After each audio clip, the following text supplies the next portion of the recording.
আজ ভিডিওটা দিতে হয়তো একটু লেট হয়ে গেল। ওই তখন সকাল 9টা বাজে আমি ঘুম থেকে উঠেছি। তোমাদেরকে তো বলেইছি যে আমার এখন ঘুম থেকে উঠতে বেশ লেট হয়ে যায়। আর উঠেই ফ্রেশ হয়ে বাইবেল নিয়ে বসেছিলাম, আর সাথে 1 বোতল জল। এখন জানো তো প্রচণ্ড পরিমাণে জল তেষ্টা পায়, তাই এই জলটা খেয়েই নিজের তৃপ্তিটা মেটাই।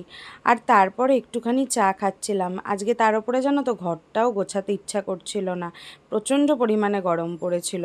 আর এদিকে হঠাৎ বর আমাকে বাইরে ডাকছিল, বলছিল কি কি ফল নেবে। তো আমি বললাম তরমুজ আর আম নাও, কিন্তু মা বলল আমটা এখন নিস না, আমটা মিষ্টি হবে না। কিন্তু জানো তো আমার ওই আমের দিকেই না মন পড়েছিল।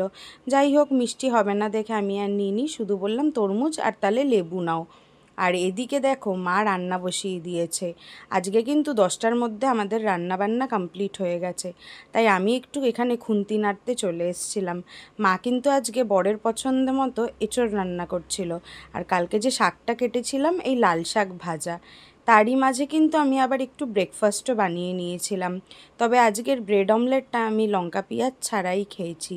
আর 2 দিন আগে জানো তো শিলামাসি এসছিল, আমার জন্য 9 রকমের মিষ্টি এনেছিল, কিন্তু একসাথে তো এত মিষ্টি খাওয়া যায় না। ওই মাঝে মধ্যে যখন মিষ্টি খেতে ইচ্ছা করে তখনই ফ্রিজ থেকে বের করে খাই। খাওয়া দাওয়া শেষ করে একটু বাইরের দিকে এসছিলাম জানো তো। আর বাইরের রোদ দেখে মনে হচ্ছিল 2 দিনের তুলনায় আজকে যেন গরমটা একটু বেশিই পড়েছে। আর এই গরমের মধ্যে মা আবার দোকানে যেতে চাইছিল, বলছিল কয়েকটা জিনিস কিনে আনা খুবই দরকার। তাই মাকে আর দোকানে যেতে দিইনি, সোজা অনলাইনে অর্ডার করে দিয়েছিলাম। আর 8 থেকে 10 মিনিটের মধ্যে চলেও এসছিল। এখানে ফ্রেশ ক্রিম, সাবুদানা, কাস্টার্ড পাউডার, তারপরে দুধ, লবণ এগুলোই অর্ডার দিয়েছিলাম। আর টাটা এই রক সল্টটা জানো তো খুবই ভালো, আমরা 2 মাস হলো এটা খাচ্ছি, বেশ ভালোই কিন্তু। আর রান্নার জন্য তো আলাদা লবণ ব্যবহার করাই হয়। আর এদিকে বড় মাসি এসেছিলো, আমাদের জন্য ভুট্টা এনেছিল। আর আজ জানো তো মায়ের রান্না অনেকটাই তাড়াতাড়ি হয়ে গেছিলো, তাই বেশি লেট না করে 1:30টার মধ্যে কিন্তু আমরা সবাই খাওয়া দাওয়া কমপ্লিট করে নিয়েছিলাম। আর দুপুরের দিকে একটুখানি তরমুজ কেটে নিয়েছিলাম, সেটাই ঠান্ডা ঠান্ডা খাচ্ছিলাম।